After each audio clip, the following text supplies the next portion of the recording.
Hello, everybody. Come on in, take a seat, grab a beverage. We are continuing our discussion today on the Dan Markel case. We're still focusing on Wendi and whether we think Wendi might be arrested at some point, right? But before I get into all that, I just wanted to go over, because some of you, I realize, may not have watched all the other episodes. We are now on episode 13 for this case. It's a case that keeps on a giving. Um, but yeah, so we'll go over the kind of the overview of it, and then I'll get into whether we think Wendi's going to be arrested in this case, okay? So this case is about Dan Markel, and that's him there with his two little boys at the time of his death. The boys were 3 and 4 at that time. Okay. It's been 10 years. They're 13 and 14 now. Dan was born on October 9th, 1972 in Canada. He was an attorney and a law professor. He wrote various works on retribution in criminal law and sentencing, with a focus on the role of punishment in the criminal justice system, which is kind of ironic since 4 people have been punished for taking his life. Okay. He was working as a professor at the Florida State University at the time of his death. He was red-brummed in Tallahassee, Florida in 2014 in a red rum for hire motivated by child custody issues. And that was following his divorce from Wendi Adelson, who's right here. Okay.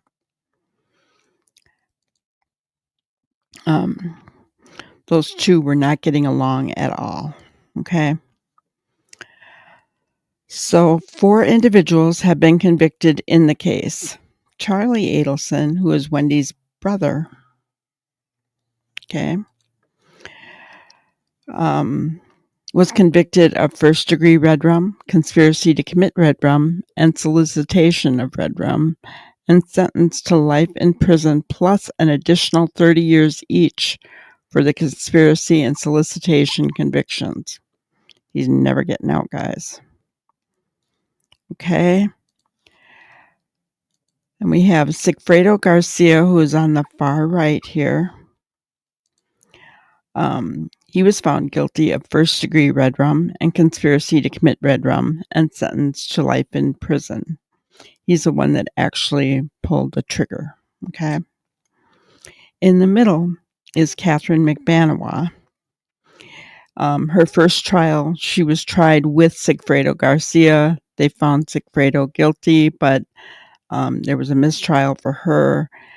And on her second trial, she was found guilty of first-degree red rum, conspiracy to commit red rum, and solicitation of red rum. Sentenced to life in prison plus 2 consecutive 30-year sentences. She's not getting out either. And her and Sigfredo Garcia had children together. So their children have parents that are in prison right now. Very sad. They were not married, but they had had children together. On the far left is Luis Rivera, who pled guilty to second-degree red rum and was sentenced to 19 years in prison. He basically just rode along with Sigfredo. I think Sigfredo wanted him to do the deed, but when Luis found out that there were children involved, he said, I don't want anything to do with that. But he did ride with them, and then he told everything that he knew. It doesn't end there, guys, okay? This is Wendi Adelson's mom, Donna, okay? And Dan's former mother-in-law.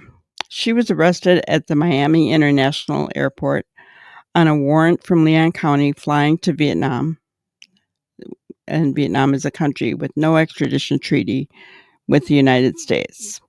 She is charged with first-degree red rum, conspiracy to commit red rum, and solicitation of red rum.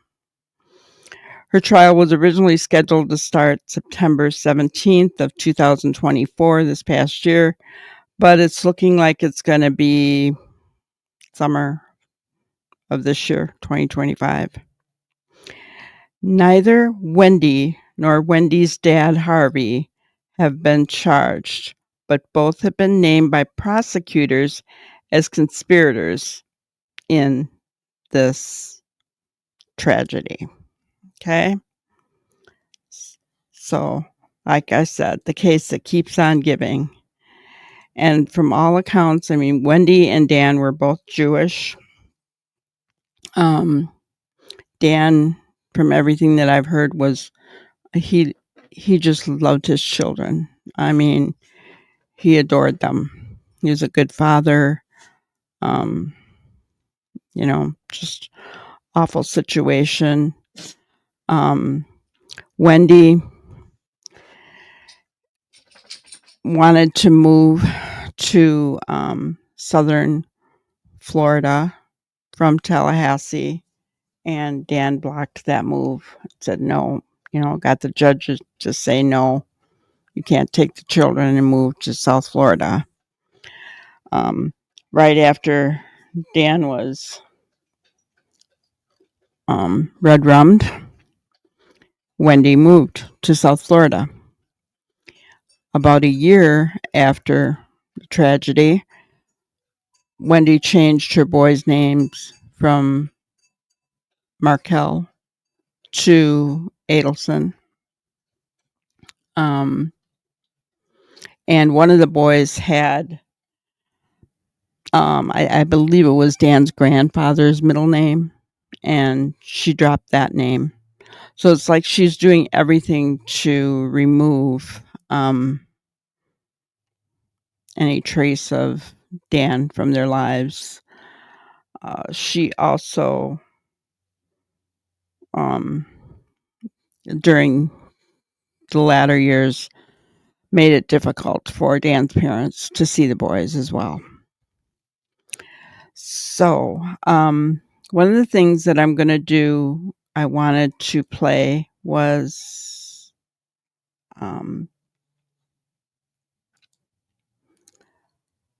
a video by Court TV, Vinnie Politan in specific, because he's asking the same question I'm asking today. So let's see what he has to say, okay? Religion, marriage, divorce, custody, and a deadly murder plot that left two boys without a dad. Here's the story.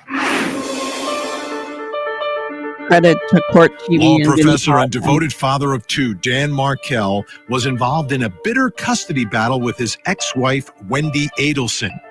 Wendi wanted to move with the kids from Tallahassee, Florida, to South Florida to be closer to her mother, Donna, her father, Harvey, and her brother, Charlie. And after Dan Markel was gunned down in his driveway in 2014, that's exactly what she did. Investigators were able to track down the gunman, Latin King gang member Luis Rivera, and his friend Sigfredo Garcia. But why did these men kill Dan Markel? Investigators would come to find a connection. Sigfredo Garcia's longtime girlfriend, Catherine McBanoa, had once dated Wendi Adelson's brother, Charlie. And after the murders, Catherine was collecting cash, checks, and gifts from Charlie. Authorities determined this was a murder for hire orchestrated by Charlie Adelson. After wiretaps, undercover operations, and a murder trial, Charlie Adelson has now joined Catherine McBanoa, Sigfredo Garcia, and Luis Rivera behind bars. And now, in the next twist, Donna Adelson, Dan's former mother-in-law, has been arrested and charged with orchestrating this murder for hire. A couple of things about this case that you have to remember. This murder goes back to 2014. All the way back to 2014. It's had a long procedural history. And I want to go through that history so you understand who got charged, when they get charged, etc., to kind of give us some perspective here. July 12th, 2014, that's when Dan Markel was shot and killed in his driveway. June 17th, 2016, 2 years later, Sigfredo Garcia and Luis Rivera were indicted on first-degree murder charges, the hitmen. On October 4th, 2016, Luis Rivera pleaded guilty to second-degree murder in agreement with the state. Then, November 30th of 2016, Catherine McBanoa was indicted for murder. Move ahead another 3 years. May of 2019, the trial of Catherine McBanoa and Sigfredo Garcia begins. The jury finds Garcia guilty, but they could not reach a unanimous verdict for Catherine McBanoa. April 2022, Charlie Adelson is arrested and charged with conspiracy, murder, and solicitation of murder. May 26th, 2022, Catherine McBanoa found guilty of murder at a retrial. November 6th of 2023, Charlie Adelson was found guilty of all charges. November 13th, 2023, all these years later, almost 10 years later, Donna Adelson is arrested.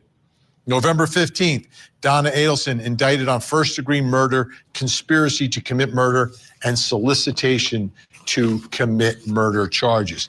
So take a look here. We break it all down. Luis Rivera has been convicted. Sigfredo Garcia has been convicted. Catherine McBanoa has been convicted. Charlie Adelson has been convicted, and Donna Adelson is awaiting her trial. Which brings me to the first question of our investigation. Should Wendi be worried? Wendi Adelson, who's testified in 3 trials already with some limited immunity, should she now be worried? Her brother, her mother, both been charged. Joining me to help us work through all of this, host of the Surviving the Survivor podcast, Joel Waldman is with us, and criminal defense attorney, former prosecutor, Noah Pines is with us as well. Great to see you both.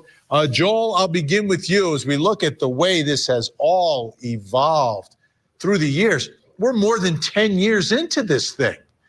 And nothing has happened to Wendi Adelson. Yeah, I mean, I have to tell you, that is the most asked question on my podcast, bar none. Is Wendi next? And the answer is no one really knows. I can tell you that I spent time over the holidays with Ruth Markel, of course, is Dan Markel's mother, and I spoke with Phil Markel, Dan's father. And look, you know, they talk about justice delayed is justice denied. I came up on our show this evening. We did a story about the latest news with Charlie Adelson. But I can tell you that people want Wendi to pay for this crime. They believe she's behind it. They believe she instigated it. The issue, of course, is the evidence. Is there enough? Some people say there's enough circumstantial evidence. A lot of criminal defense lawyers I talk to say not so fast.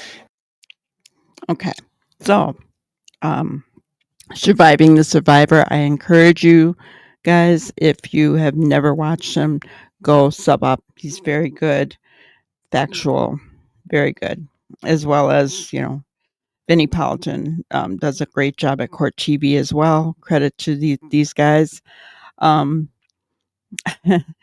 Limited immunity. I want to talk about that here a little bit. Okay. So, share this. Okay. So a proffer agreement is an agreement you sign with the government when you decide to offer it information about a criminal matter. In exchange, you get limited use immunity. But what does that mean? And are you entirely protected from federal prosecution? As explained below, the answer to this latter question is no. Indirect evidence may be used against you. Limited use immunity means that the government cannot directly use the statements you make to the government against you if they decided to prosecute you. That's fair, right? But what's the catch? Well, the government can use those statements against you indirectly.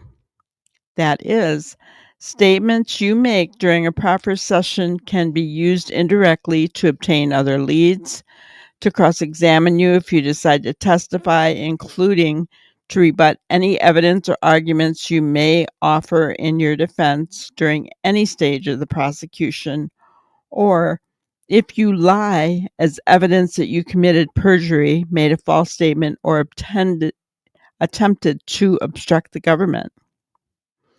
So, the government may use your statements to follow up on any leads it gets or to conduct further investigations. Now, if those leads and further investigations result in new evidence you did not supply the government, then the government can use it against you. So, practically speaking, if you decide to enter into a proper session with the government, for example, a tax crime, you'll want to make sure you disclose all evidence that could potentially harm you. However, this must be balanced against being concise. So, isn't that interesting? I mean,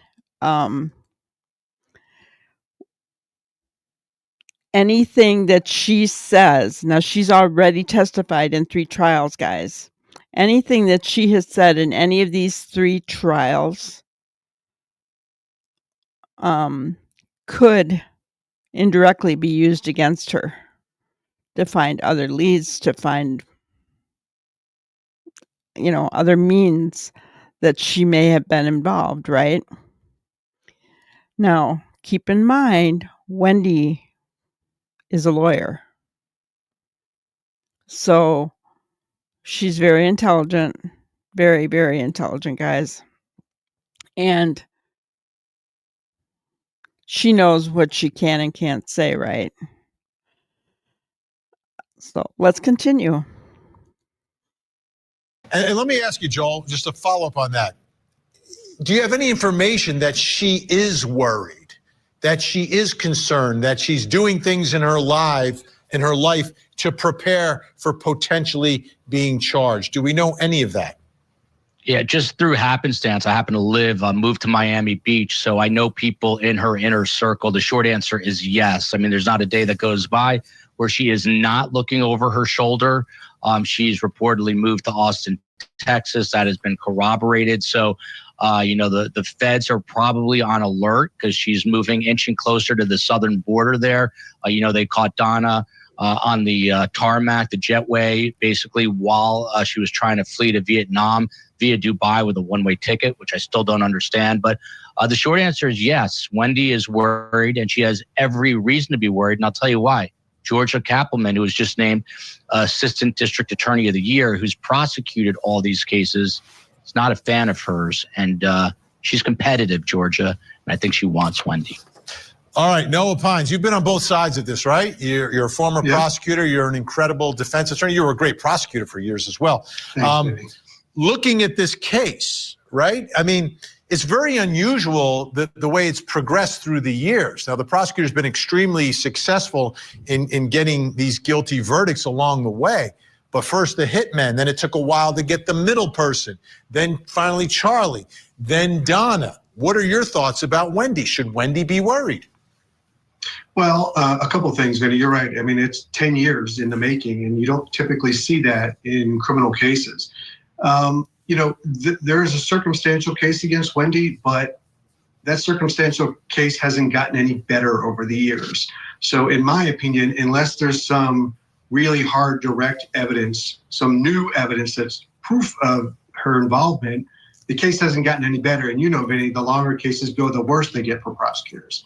So let me follow up with you on that, though. Let me follow up with you on that, because they've used her with her limited immunity that she's gotten to prosecute Catherine McBanoa, Sigfredo Garcia, Charlie Adelson. Do you think that they're just waiting to use her again, and then once they get everyone that they can help get with her help, then they go after her? Is that a potential strategy by prosecutors in all this? I mean, I don't see that in this case. I mean, if you're going to go after her, you're going to go after her early. You're not going to wait until the end, in my opinion, because, the case will lose steam, obviously, over time, both for the sympathy for the victim and just in evidence. And a jury might be a little less ready to put the mother of the children in prison than they are the brother, the uncle rather, of the children, or the grandmother, or the killers. So you really have to have something stronger than just circumstantial evidence, in my opinion, in this one. Let me ask you, Joel, this whole case, and we're looking at these photos now, and obviously the children's faces are blurred, but these are old photos. How old are these children now? And because I think that's could be part of the equation in all of this, is she there raising the children? Is she not raising the children? How old are they? When are they going to head off to college? What do we know? The boys are 13 and 14. The names are Ben and Lincoln. By all accounts, they're incredibly smart, which is no surprise because Dan Markel went to Harvard undergrad, Harvard Law, and he's a legal scholar. And Wendi Adelson was also a law school graduate and a graduate of Brandeis University undergrad, which happens to be where I went. So the kids are definitely old enough, and there's been a lot of talk about them. Are they doing Google searches? Are they trying to do they know the extent of what happened?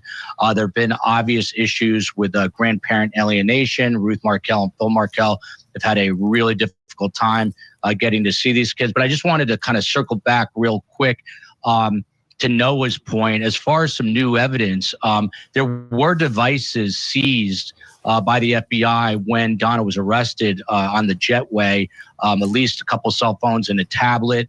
And there was also a former friend of Wendi who reached out to prosecutors. We don't know the exact extent of what she had to say, but she did reach out to prosecutors reportedly with information about Wendi.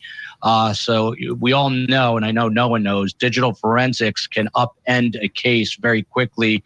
And if there's anything on those devices, Wendi could be in more trouble than she thinks she is right now. All right, Noah, is your radar going up now? You think, and you were saying new evidence, so it looks like there's potentially the new evidence that's needed. What are your thoughts?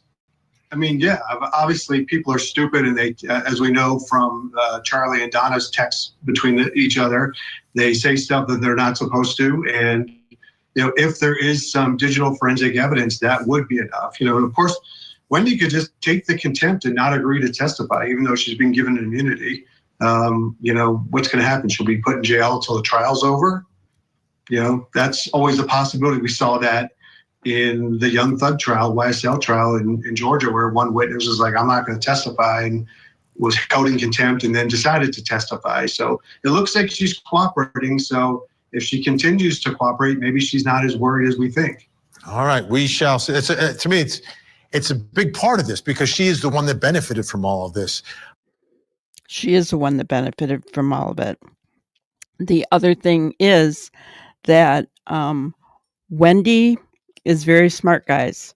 I mean, when Charlie was on trial, she even, guys, go back and listen, because I put her entire testimony up and we talked about it.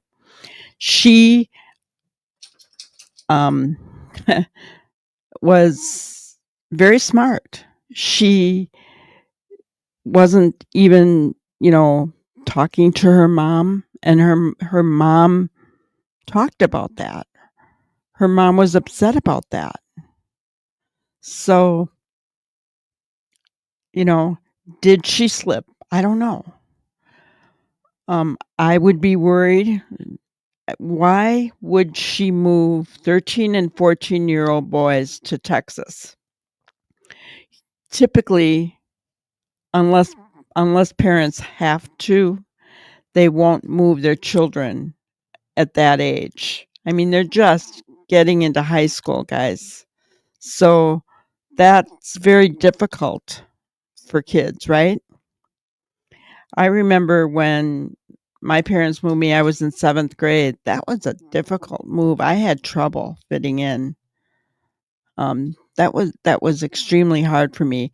And part of it was because I was always kind of shy, right? But yes, she did, right? And so and that is closer to the border. Okay.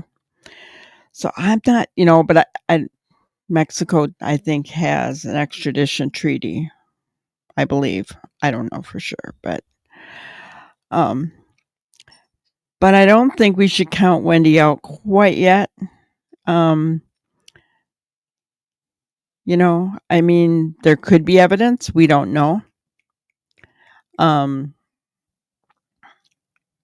there could be things that they discovered from her testimony that they can use against her, right?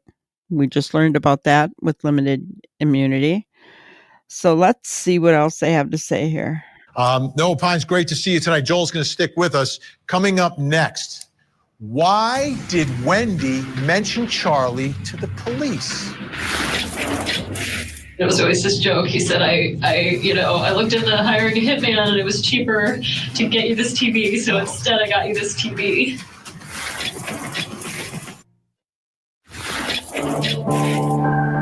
Somebody tried to kill my ex-husband. They should be prosecuted to the full extent of the law. Regardless of who it is. I mean, it would be different if I thought it were my brother, but I don't think it was my family. Anyone outside my immediate family, that's a tough one. Okay. But I don't think my immediate family did this, so...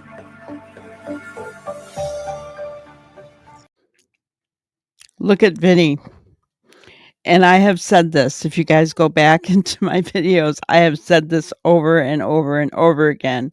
Why would she bring that up to police?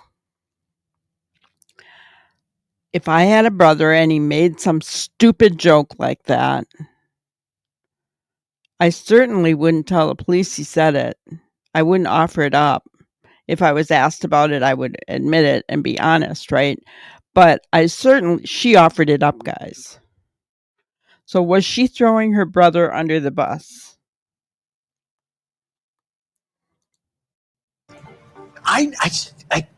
Strange, right? Reaction to that question by Wendi Adelson. Like, this is the day that Dan is murdered, and she's answered. Anyone should be to the fullest extent, except my family, but they didn't do it. Bizarre statement, really strange. Yep. That wasn't the only strange statement made by Wendi Adelson when she's first being interviewed by police as they begin the investigation into the murder of her ex-husband, who, as we all know, is in the middle of a custody battle with her. Take a listen to more of that interview with police, in this part specifically talking about her brother, Charlie. Would you ever ask someone to do something like this? Not in a million years. Okay. Do you think someone would do this for your benefit without asking you? No. What good does it serve? I mean, my brother, the one, his name is Charlie, the one I'm really close to, he makes a lot of jokes in bad taste, and it was a joke he made. He bought the TV for me this morning that got broken, and then I was talking to him about whether it made sense to pay to fix it or whether I should get a new one, and it was always his joke that, like, he knew Danny treated me badly, and it was always his joke. He said, I looked into hiring a hitman and it was cheaper to get you this TV, so instead I got you this TV. I mean, he would never. If he would never, then why did she offer that up? Do you understand that? Do you understand that? Like, this is the day. This is the first interview. This is the first things that investigators are learning, and she's making statements like that. Which brings me to my next question in our investigation. Why did Wendi mention Charlie to police? Like, why did she volunteer that information? Yep. What's behind it? Still with us, podcaster, Surviving the Survivor, Joel Waldman. And joining us, clinical and forensic neuropsychologist, author of the book, The New Rules of Attachment, Dr. Judy Ho. I'm almost speechless because I've heard that many times, but Joel, just listening to it again, it's so awkward. Like, from your perspective, what do you think, Joel? Why did she mention and volunteer and just put Charlie out there right from the beginning of this investigation? Threw him right Well, I'll under tell the you bus. this, I'm just a journalist, Vinny, not a lawyer. I'm not a psychologist, but I am the son of a psychiatrist and a licensed social worker. And therefore, by default, I'm a pretty good observer of human nature. And I'm with you 1,000%. And not to make light of it, when you're incredulous, I was kind of laughing because it just is off. It's completely bizarre behavior. The day you find out the person you were once married to is murdered in a driveway. They appear to be, some of the time crocodile tears, bad acting job. And then to invoke your own family to suggest that, well, they didn't have any part in this. Like, where does that come from? And then to take it a step further and say, my brother made this joke about hiring a hitman is more expensive than repairing a TV. First of all, no one repairs TVs anymore. You don't go to Best Buy, you just buy a new television. And that was the case, I think, back then as well. But it's just difficult to listen to. And honestly, I think this is the sort of thing that jurors would read right through. Dr. Judy Ho, what's going on here? Why is she mentioning Charlie to police? And, but he wouldn't do it. He definitely wouldn't do it. He definitely wouldn't hire a hitman. I know, Vinny. She's all over the place. The first thing she says is nobody in my family could have anything to do with this. But I think there's a possibility that she knew she was a person of interest, as spouses and partners often are in these cases. And she wanted to deflect attention off of herself. So she mentions Charlie, but then it sounds like she changed her mind again. She said, well, he would never, before that video cut off. And this is supposedly this brother that she's super close to. He's so protective of her, et cetera, et cetera. And here she is possibly throwing him under the bus. And as Joel just mentioned, I think the jury's not going to take kindly to this observation. She seems, again, one read on this is that she's extremely selfish and she's just trying to get out of trouble. Yes, spoiled rotten, in my opinion. And I just wanted to put in here that they do have another brother. I believe his name was Robert. He has distanced himself from the family before this ever even happened. So that kind of tells you something, guys. It's one thing if she just kind of throws the thing out there about the hitman, but we all know that he was murdered by a hitman, Dr. Judy Ho. I'm trying. I can't come up with an innocent explanation for that. I just can't. Do you think she's pointing the finger?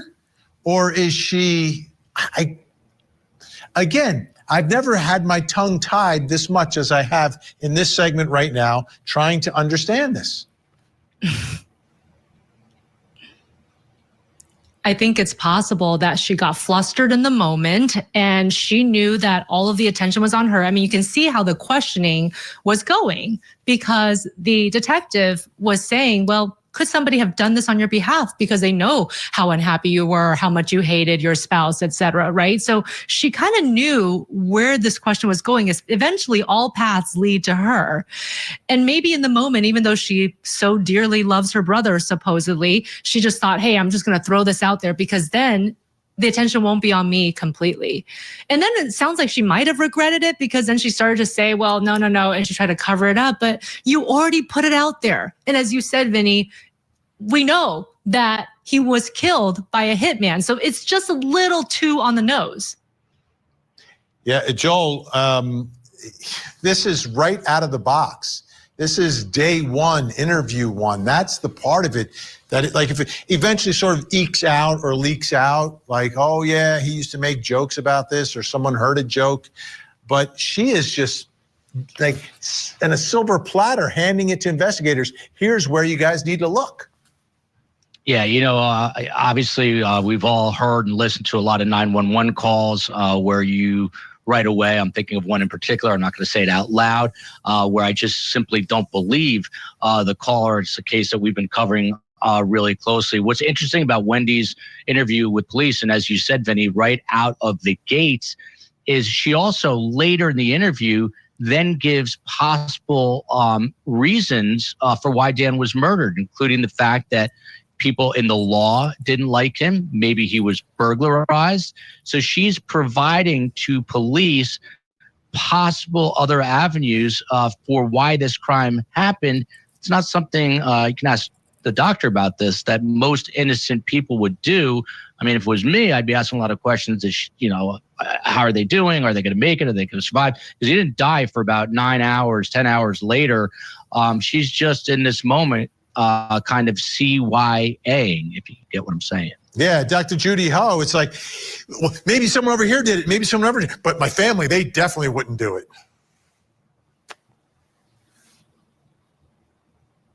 Right. But she is giving all of these reasons for why somebody would want to kill him. Like, hey, you know what? He had a lot of enemies. There was a lot of problems here. Again, almost justifying it before knowing the final outcome. I mean, this is what's so sad is when you think about how somebody might react in a scenario like this, you're not going to go right to all the reasons why somebody might want to kill somebody that you once loved and parent children with. Like, that's just not a usual first reaction. Exactly. Not a usual first reaction. And, I mean, I tried to put myself in her shoes, right? Because I was divorced. It wasn't contentious like this, but I'd be asking about him, right? I mean, my ex had gotten into a car accident and he was in the hospital and he called me. And I went to the hospital and I stayed the night with him until, someone got there. So,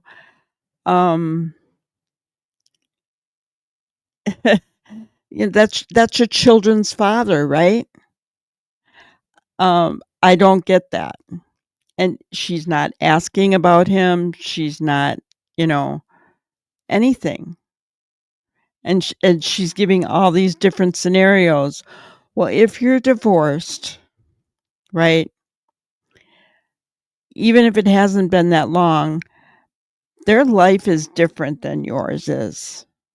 You're not going to know everything that's going on in their life anymore, right? So how can you feasibly give all this information? You can't. You just can't. It doesn't work that way. And police know this. And so I think that when you're thinking from a common sense, logical place, you're going to say, this doesn't make any sense at all. Like, she's happy that he's gone. Dr. Judy Ho, thanks so much for your insight and expertise. Coming up, where was Wendi on the day of the murder?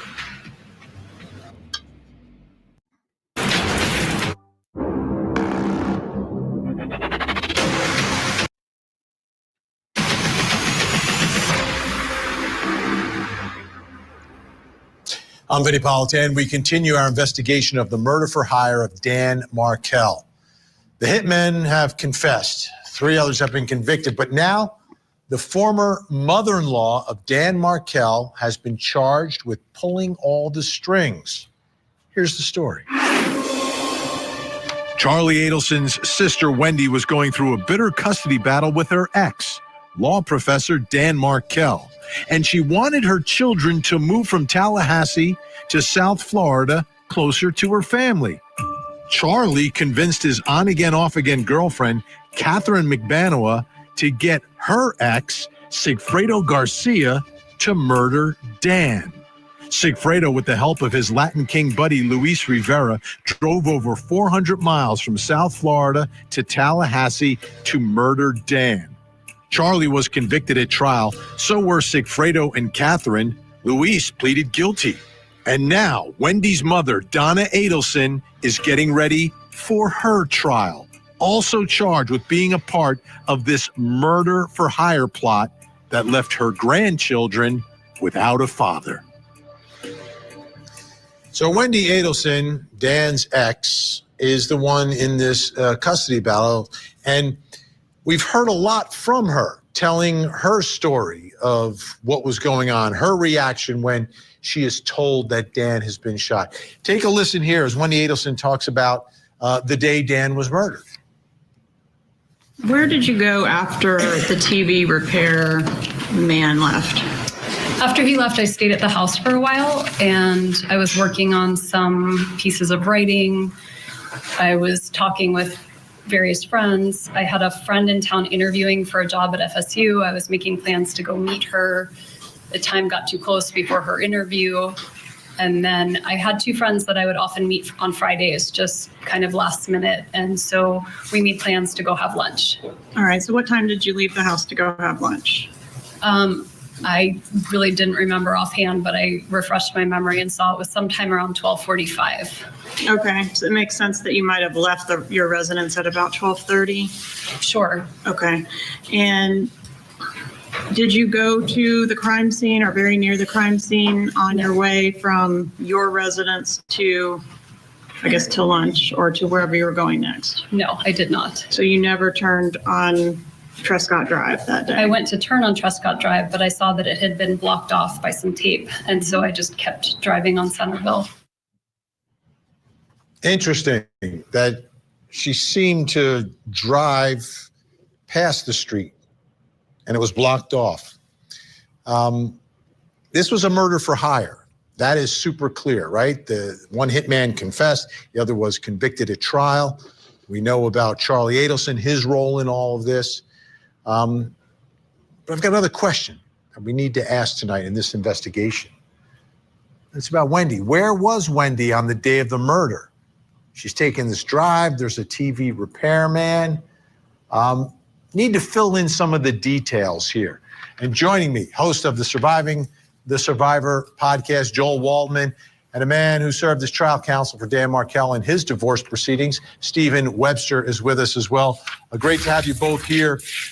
Before we get into it, I want to show everyone one more thing. Julia Janae, Court TV anchor, also was down there and took a look at what Wendi Adelson may have or could have seen that day. What did Wendi Adelson see when she almost drove by a crime scene on July 18th of 2014?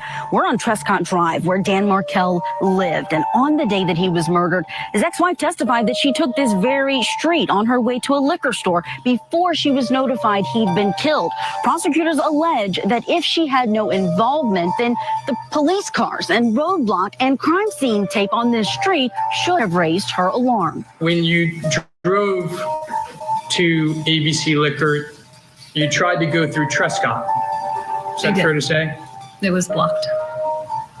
There are other ways to go to ABC Liquor, right? You could have gone down other roads. I don't have the best sense of direction, so when I find a route, I just kind of keep using that route. We retraced Wendi's route that day. She would have been coming from Centerville Road, a more commercial street, and she left Centerville to pass through Benton Hills on Trescott Drive, a much more residential road with several caution signs. Then it takes us another 2.5 minutes after leaving Centerville Road to get close to Markel's home on Trescott. Wendi testified to something different. She said she barely made it onto Trescott before she saw police. I went to turn on Trescott Drive, but I saw that it had been blocked off by some tape. And so I just kept driving on Centerville. There was tape. Yeah, and an officer was there. I didn't see an officer, but I did see a car. A law enforcement marked vehicle. This is around where that police roadblock would have been, according to the officer on the scene's testimony. Wendi claimed she couldn't see what was happening at Markel's house from her car. It's the one you see there with the brick mailbox. It's about 2 houses from that speed hump sign. And the road winds out to where it's more visible to see that mailbox, but you can't make out exactly because of the trees, the actual house building. Basically, the investigators and the crime scene techs taking their portion. And the crime scene tech vehicles are marked police and have lights on them and stuff. Would it have been obvious to someone approaching your position in a vehicle that there was activity, law enforcement activity going on at that residence? It seems likely. If the roadblock spot was set up where Officer Bill Brandon recalled, between 3 and 6 houses away from the scene. It appears emergency vehicles parked along this narrow road would have been visible and obvious to drivers, but the car where Markel was ambushed, it would have been out of sight. I just assumed it was weather or maybe a tree fell. Did you attempt to call Dan Markel when you encountered the roadblock? No, I didn't think anything of it. After Wendi Adelson was turned around at this location, she completed her stop at the store and then went to lunch with friends. It's there that an investigator interrupted that lunch to let her know the tragic news of her ex-husband's shooting. One of those strange facts in all this. Joel Waldman, let me begin with you on what Wendi was doing the day of the murder. I think a big part of it is, who was she talking to? Who was she communicating with? And then you've got this drive to the liquor store that seems to go in the direction of the crime scene. Yeah, Vinny, I got to say, taking a trip down memory lane here with you tonight.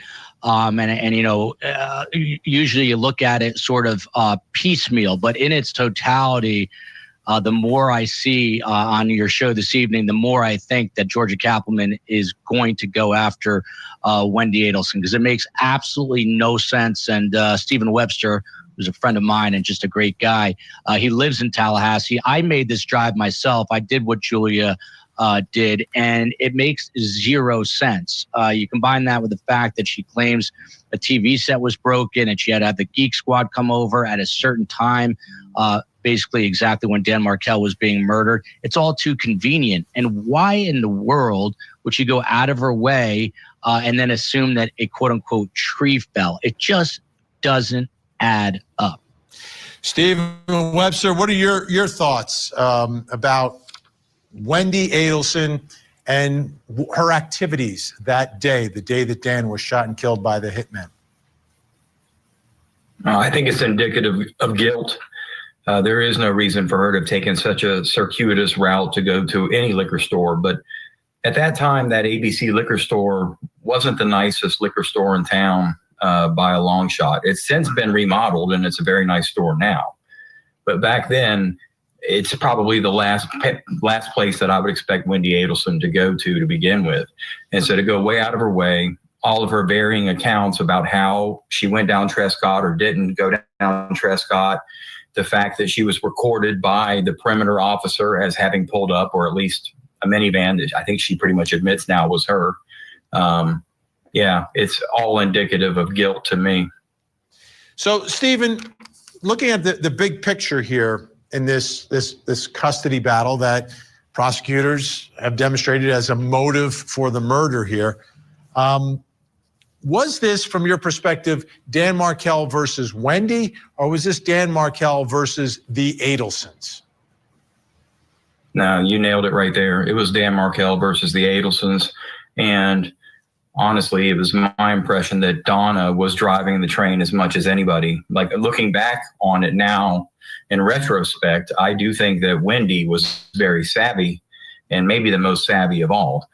Kind of going back to your prior segment where she threw her brother's name out there just kind of out of the blue, and gratuitously, in my opinion, to set up a patsy. But there's no doubt that this was bigger than just Wendi. You know, Donna said, nobody beats the Adelsons, and she meant it. Isn't that interesting, guys? So what are your thoughts? My biggest question is, even if she, I guess the biggest question would be, how could she not have known this was going on? This is her family. Her brother hiring the hitman, his girlfriend, her mother, right?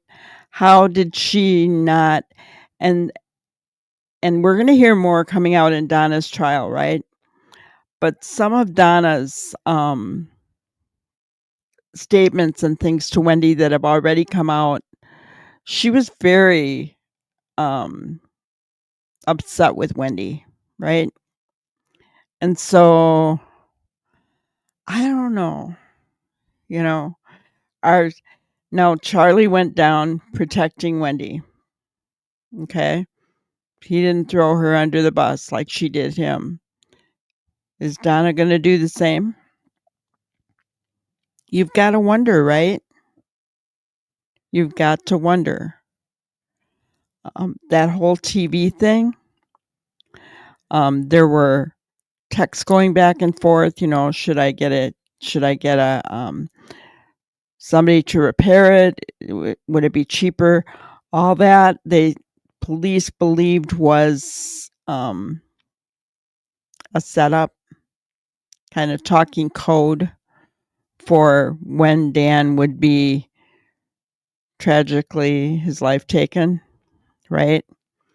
So, because the TV repairman was supposed to come at the time of the red rum, right? So, but it is all circumstantial, isn't it? Until or unless someone talks. Charlie could still talk. Donna could still talk. Things could still come out, right? And we don't know what the police have when they arrested Donna. We don't know what they've got. I guess my biggest thing is that she's very smart. She was an attorney. She went to law school. She threw her brother under the bus. And how could she not have known about this? You know, then there's her behavior after changing the boys' names, dropping Dan's grandfather's name, middle name, you know, from one of the boys. I don't know, guys, you know, and I know there are people within the sound of my voice that think that Wendi is innocent. I get that. I respect your opinion. And I have the right to my opinion as well. We don't know for sure, right? Everything is circumstantial. But I'm right with these guys. How could she not have known? Okay. So anyone who may disagree with anything that is said here today, you have the right to tell me your opinion. I welcome that. All I ask is that you do it with respect, not hateful, not sarcastic. We can have disagreements and still be respectful toward each other. Okay. That's something that we do not allow here at Granny's Crime Busters. All right. I appreciate that and thank you in advance for that. Let's continue on. Joel, as you look at everything that happened that day and how Wendi is reacting that day as well, right? Because she is interrupted at that luncheon. So she's constantly seemingly having some level of an alibi all along the way, right? That's number one. And then the way that she's acting and reacting to everything. What are your thoughts about her actions that day? Very simply, it's as if she knew. Again, things just don't add up.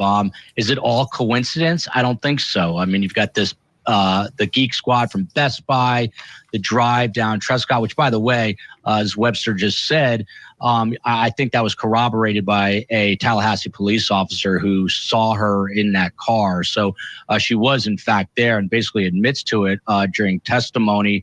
And then she's conveniently at this lunch. Again, no reason to go to that ABC liquor store. Too many coincidences in a row is a problem, and I think this is a problem for Wendi. And again, when we started the show tonight, Vinny, you know, I'm thinking, yeah, maybe as I, again, go back down this memory lane here, this trip down memory lane, I think Wendi's time is coming, and I think it's going to be coming sooner than most people think. I know it's a bold statement, I think Stephen is one of the people that does agree with me, but there are criminal defense attorneys who say the evidence is too circumstantial. But in Tallahassee, they know what's up. All right. Big thanks to Joel Waldman, Surviving the Survivor, and Stephen Webster. We'll be talking about this many, many more times as we get closer to the next trial. Still to come, what is the status of Wendi and Donna's relationship? But we just got off the phone with him, and the first thing he asked was, how's Wendi holding up? I didn't have the heart to tell him that you never called up or asked about him. I just said, we weren't up to phone calls right now. Everyone looks to protect you. I bet you've got a lot to think about. Whoa. Are we doing that? We're good? Okay. What do you think? You're on very nervous. I did not do it. This was a real...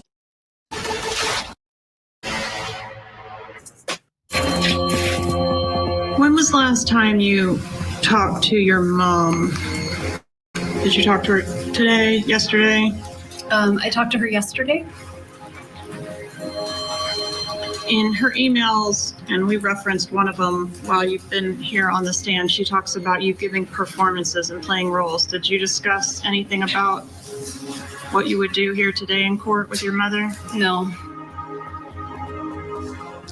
That was an interesting moment. But it seems pretty clear that Donna and Wendi, mother-daughter, were speaking, had a relationship.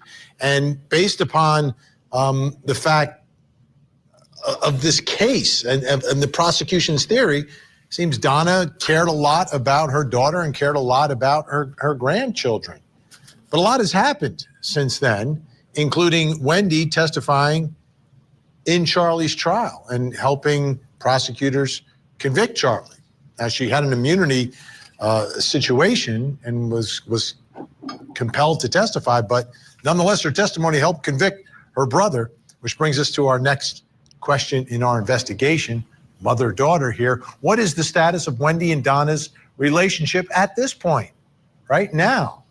Like, what is the status of that relationship? Joining me, a man who says he's known the Adelsons for 40 years, who lived in the same community, former Florida state lawmaker and mayor, Dr. Ben Graber is with us.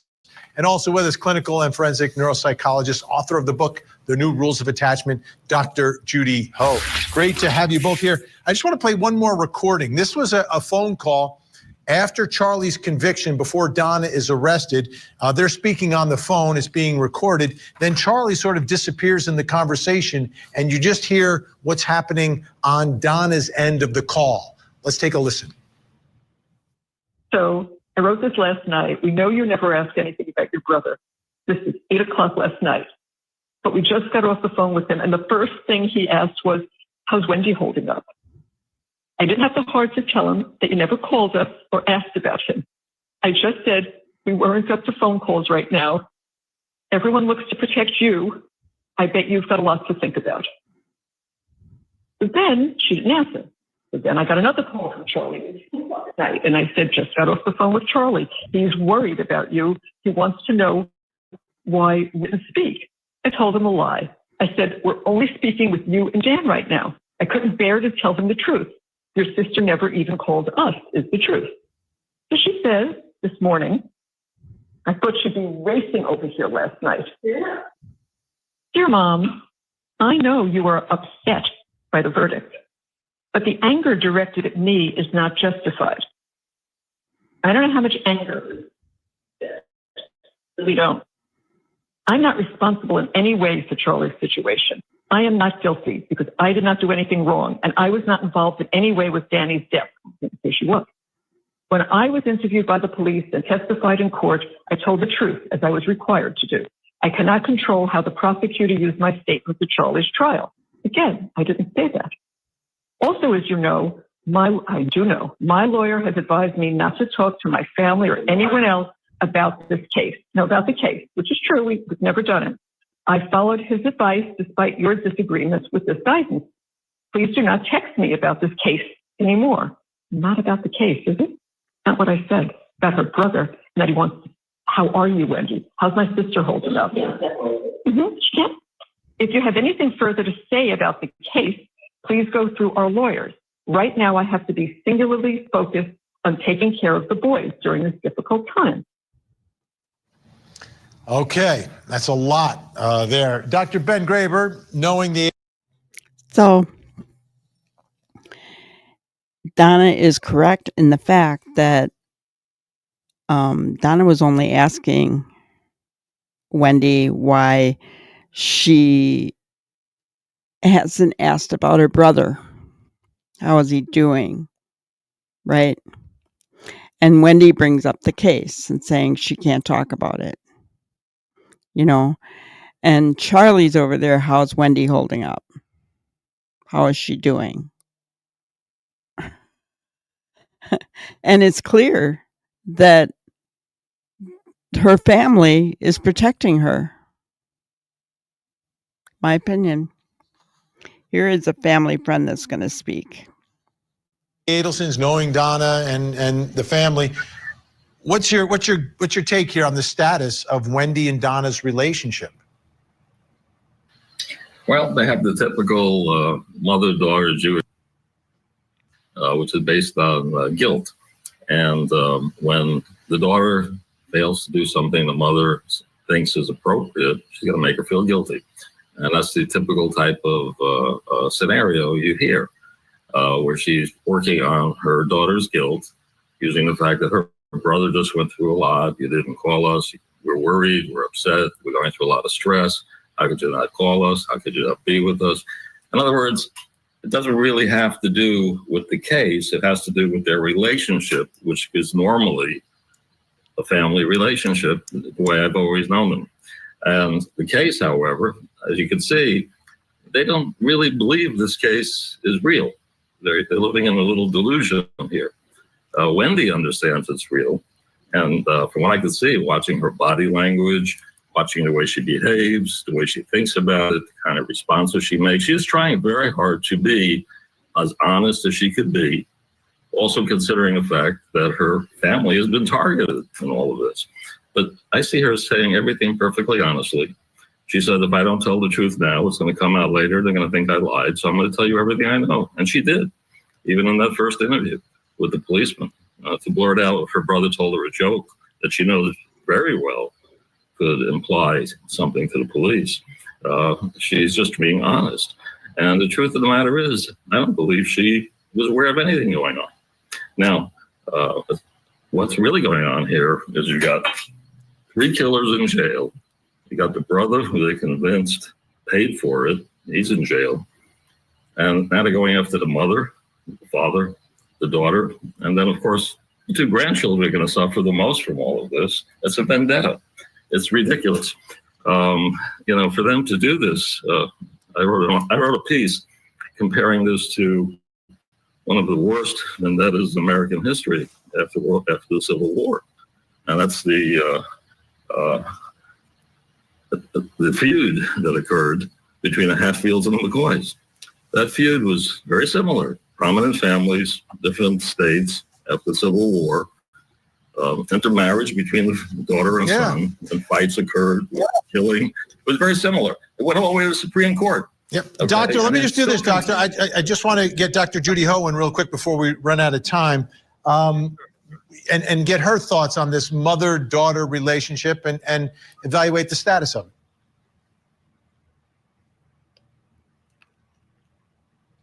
Well, Vinny, it's clear that Donna feels betrayed, like Wendi just left the family, essentially. Those are her sentiments. You can tell she's really upset about it. And essentially, as she's reading this letter from Wendi, she's making all these side comments of, how could she do this? She doesn't even care about her brother, the person that she says she's so close with on that first police interview. I think this is a broken-hearted mother. I mean, regardless of what has happened, I think that Donna expected Wendi to stay close to the family first, and she's saying, hey, we're all trying to protect you and you've just abandoned us. So I think that there's a lot of resentment there, possibly. Dr. Judy Ho, thank you so much. Dr. Ben Graber, always great to have your perspective. We appreciate it. Wendi Adelson's relationship with her mother and brother, those relationships are complicated, but without her statements to police and her testimony at trial, the case against both would be much weaker. The irony is that the person who benefited the most from Dan's murder still has not been charged. This is really a very bizarre situation. But remember, there's no statute of limitations for murder. I'm Vinnie Politan. We'll keep digging. So, how about that, guys? I mean, the family was trying to protect her, regardless of whether she knew or not. I think the biggest thing that is going to happen now, we have to wait and see what Donna Adelson's case brings up, right?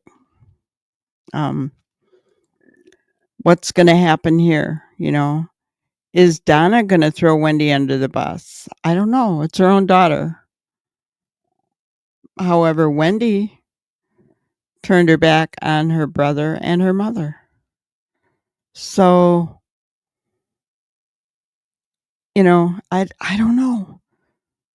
The case that just keeps on giving and giving and giving. For our next cases, or for our next episodes, we'll look into the case against Donna Adelson as much as we possibly can to see what they've got, you know, against her. And then when she does go to trial, we will also cover that as well. So I want to thank you guys for being here. I forgot my grannyism today. I'm so sorry. I know it's unusual. I don't usually forget that, but I did. But in any case, let's just say this. My grannyism for today is going to be good to yourself, okay? Be good to yourself and listen to your own voice. All right. Thank you guys so much. I really appreciate each and every one of you that are watching this, and have a wonderful day. Please don't forget to like and share, subscribe. Thanks, guys. Thank you for watching another episode of Granny's Crime Busters. We really appreciate each and every one of you. Don't forget to subscribe and like and even share the content. You can follow us on any of our other social media platforms at YouTube, Twitter, Instagram, Facebook, and TikTok. We really appreciate you guys, and you can also email us at grannyscrimebusters@gmail.com. Thank you so much, and we will see you on the next one. Thanks, guys.